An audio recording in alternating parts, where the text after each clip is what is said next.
January 5th, 2021 lesson. Select 3 statements that represent a unit rate. So the first one, let's take a look at. It says carrots cost $2 per pound. Remember, when we have money, we're going to put the money on top. So $2 per pound just means 1 pound. Is our denominator 1 unit? 1 pound? Yes, it is. So that is indeed going to be one of our options. Notice, again, it does not say 1, it says 3. Select 3 statements that represent a unit rate. So we're going to need to make sure we select 3 of them. We have 1 already. All right, let's take a look at, perfect.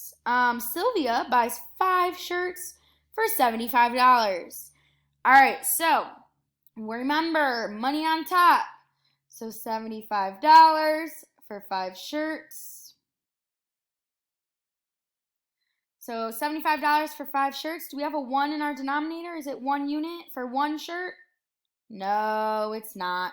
So that is going to be incorrect. So I'm going to put that X there.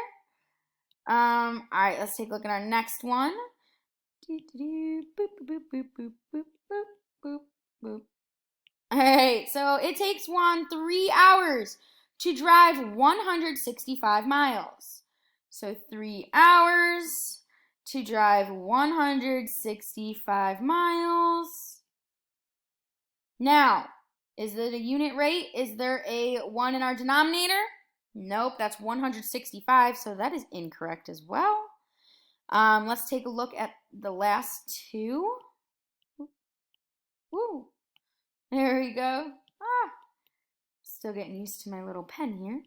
All right, a recipe calls for 2 cups of sugar for every gallon of water. So 2 cups of sugar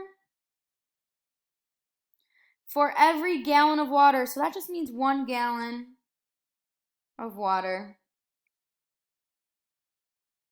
Now, is that a unit rate? Does that have a 1 in our denominator? Yes, it is 1 unit. It's per 1 gallon. Also, we can notice per pound, that is 1. Every gallon of water, that's 1. Per group, that's also going to be 1 group. Let's double check. I like to check it out over here to make sure. So a teacher divides her students so that a teacher divides her students so that there are 11 students per group. So 11 students per group. So that just means for 1 group. So is that a unit rate because there's a 1 in our denominator on the bottom? Yes, it is. And that is going to be it for our lesson. Great job!